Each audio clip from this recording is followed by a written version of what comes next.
GDP growth, where countries across the world are diminishing in terms of their economic development. Over the last 1990 to 2020 period, almost 76 million Indians emigrated from Bharat to different parts of the world. Today, there are 36 million Indians globally living in different countries across the world. If you look at USA alone, almost 22 out of the Fortune 500 company CEOs are from Bharat origin. They are together employing more than 2.7 million employees with a net revenue of more than $1 trillion. If you look at just the motor industry, more than 50% are owned by Indians. And out of the more than 600 plus startups which became unicorns in America, more than 77 of them are run by people from Indian origin. With this kind of economic progress, development, success which India and Indians have received, definitely we have prioritized a lot when it comes to Artha or economic development. And therefore, India has become a beacon light for economies and countries and populations across the world which are looking at making a U turn in their current state of affairs. And therefore, as Krishna says in the Bhagavad Gita, Yadyat acharati sreshtas tattat eve tarojana swayat pramanam kurte lokastat anuvartate. Whatever example is set by influencers, the rest of the world follows. So, definitely, considering that we got independence in 1947 and today in 2025, we are poised to become the world's third largest economy in the very near future. We are at the cynosure of all eyes when it comes to success, economic success, as they say, Artha. Now, as all of us are aware that in the pursuit of prosperity in a unidimensional manner, the planet has been impacted in very deadly ways. And therefore, all of us are assembled here to discuss why is it that 8.7 billion people are dying prematurely because of air pollution? Why is it that 2.3 billion people globally are water distressed? Why is it that the world is producing 2 billion tons of plastic waste every single year, or regular waste, solid waste every year, and 300 million tons of plastic waste? So, we are all here to discuss the impact which this prosperity has created, the cost of this prosperity on the planet, on the people's health, and therefore the three biggest challenges the world is facing today as we are progressing and showcasing numbers in terms of increase in GDP globally, but as a result of that, as they say, once the party is over, you have to pay the bill.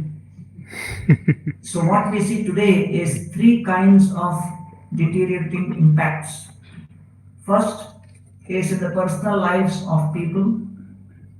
Things have never been so bad and worse ever in history with respect to personal health and mental health of people.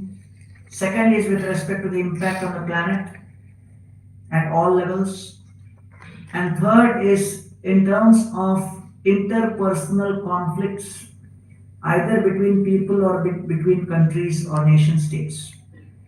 And therefore, the conflict and the lack of peace internally, externally, and with respect to the planet is at an all time high. Although the economy is also at an all time high. So, therefore, today we have gathered a whole group of illustrious thinkers, scientists, researchers, those who are not only working with their brain but also thinking with their heart. trying to empathize with the overall situation, not going through the solution in silos, but looking at whether we can have a systemic solution to this entire problem which humankind is facing. And therefore, our Honorable Prime Minister Modi, immediately after coming to office in 2014, inspired a very important initiative through the Ministry of Environment, Forest and Climate Change, and that is the LIFE initiative, which is Lifestyle for Environment, which is about how we can actually sustainably deal with food, water, energy, plastic waste, electronic waste, and also one's own lifestyle. So, our conference here today is focused on not just discussing on sustainability, but discussing on sustainability, especially from the perspective of what possible answers and solutions may be there within the Indian knowledge system with respect to providing that solution. So, with that background, I would like to unpack my understanding of the principle of dharma in four parameters. As all of us are aware, dharma, artha, kama, moksha form the fabric and the blueprint for all of our Indian knowledge systems teachings. So we have discussed a lot about artha, and artha occupies the majority of discussion space in all the media channels, in all the various kinds of social interactions. Everyone is obsessed with artha. Success has become synonymous with accumulating artha. And therefore, I would like to discuss what exactly is the understanding of dharma and how it relates to sustainability in today's context. So, the first principle of dharma is what I call as samman, or respect for a power greater than ourselves. A very interesting observation was made by my dear friend Mr. Sridhar Vembu, who is a very out of the box startup successful entrepreneur who's operating out of Tenkasi in Tamil Nadu and created a unicorn from a rural place. So, in one of his interviews, he was sharing that around the town he grew up, right from his childhood, he saw so many temples made out of solid stone. And then, when he would ask his father and relatives what would be the lifespan of those temples, and they would say it will last for more than 1,000 years. So, interestingly, all the temples were built with robust architecture. But then, when he asked, what about the palaces of the kings who made it? So, those palaces are nowhere to be seen because they were not made with stone, they were made with regular stuff which would perish. Which means society in those days was very focused that even the king, who had, in one sense, relative to those ages, absolute power in society in terms of decision making, they chose architecture in a way that they accepted a power greater than themselves and selected materials to develop temples and places of worship which will outlast their own lifespans, outlast even several generations of their life, of their progenies. Which means that even if you go to the Western world, churches would often be the tallest structure. So over the last 100 to 150 years, this whole skyscraper concept has come. But in general, society was always centered around the principle of samman, or respecting a power and authority which is higher and greater than any of us. And that's supposed to be a very important principle from where all decision making choices which are made from that paradigm starts impacting society. When human beings start thinking that we are at the top of the ecosystem, we are beyond any kind of question. That's where the problems begin. But the fact remains that today we are living in a day and age where human beings are losing control over themselves. We have at least 8.5 million people who are addicted to tobacco and smoking, more than 3.5 million people addicted to alcohol, 35 million people use drugs on a regular basis, 230 million people who are actually engaged in social media addiction, out of which 70 million people are addicts of social media in India alone. And the total cost of all of these mental health disorders is almost $1 trillion again. So therefore, 9 out of 100,000 people globally are committing suicide.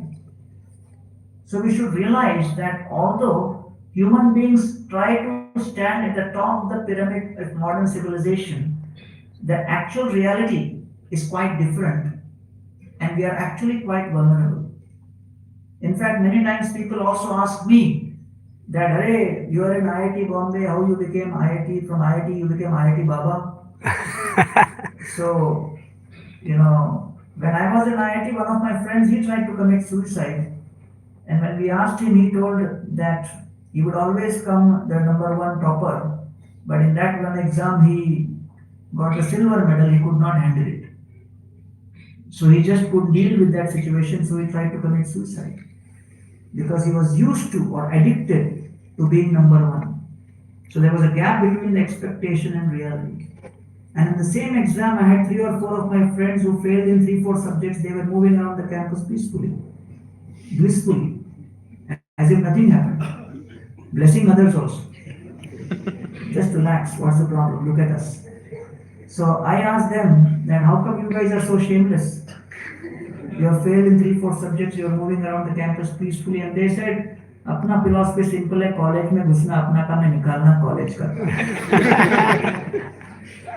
So therefore, today the mental health crisis is revealing to us that we do not have as much control even over ourselves.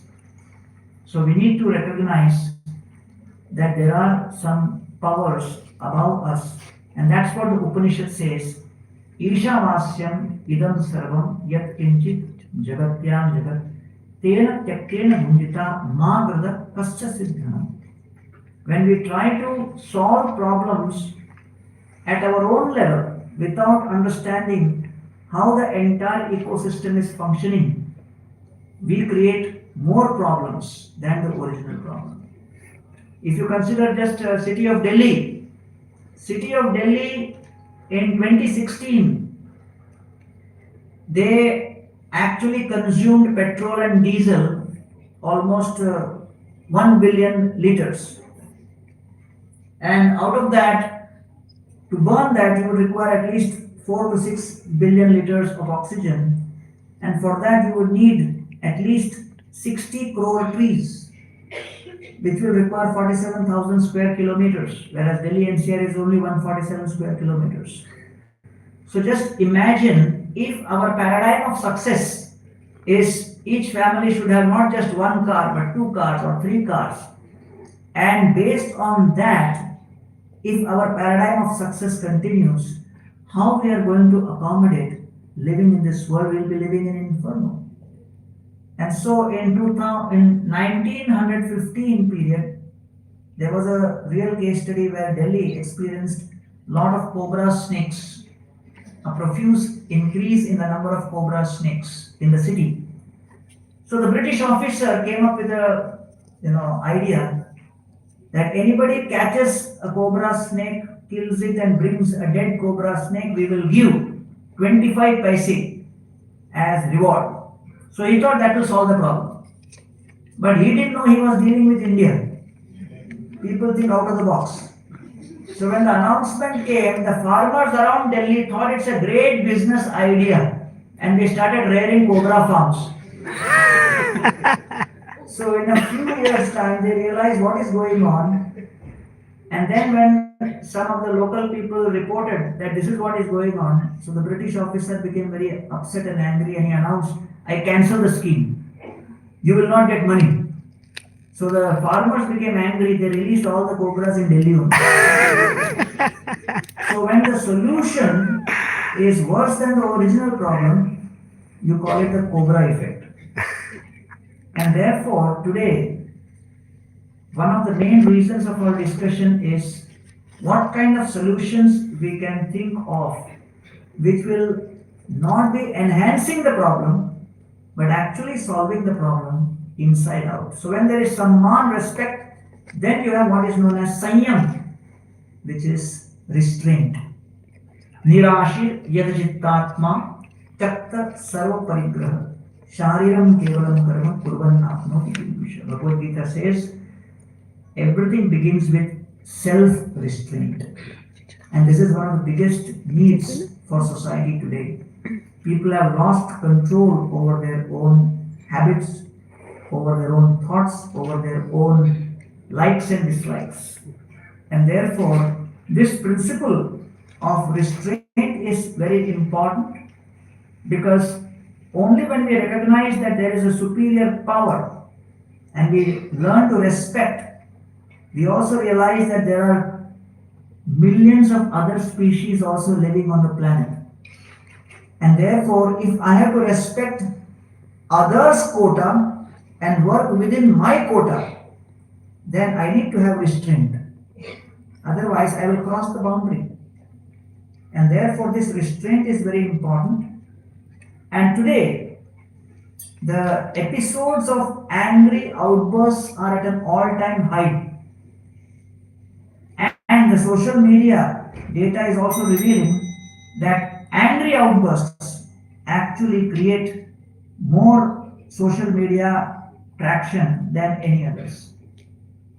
So therefore, when I was giving a talk in Yeravada jail in Pune, there was like 500 prisoners in front of me. And I love jail programs because audience is guaranteed. So I gave a lecture and then someone raised his hand and said, I have a question. I said, ask. He said, I want to come on the stage and ask the question. So I got worried. I asked the commissioner of police, who is he? And the commissioner said, he has committed 12 murders. I said, am I going to be 13? He came on the stage, asked the question. Then I asked him, why you committed so many murders? He said, when I become angry, I lose complete control. Everything becomes a blackout. And therefore Krishna says in Gita, this anger is one of the gates to hell. So when there is samman, respect, sanyam, restraint, then there is sneha, which is affection or reciprocation. And that is what is today's topic. How we can have sneha, reciprocation, with not just other human beings, but with animals, with plants, with biodiversity. And when there is reciprocation, then there is sense of responsibility, which is called seva. So that is what Sanatana Dharma principle is all about. Samman, respect. Then there is sanyam or restraint. Then there is sneha or reciprocation. Then there is seva or sense of responsibility. I'm extremely glad that the organizers have brought together a very illustrious group of speakers this morning for sharing wisdom with all of you. Thank you all very much.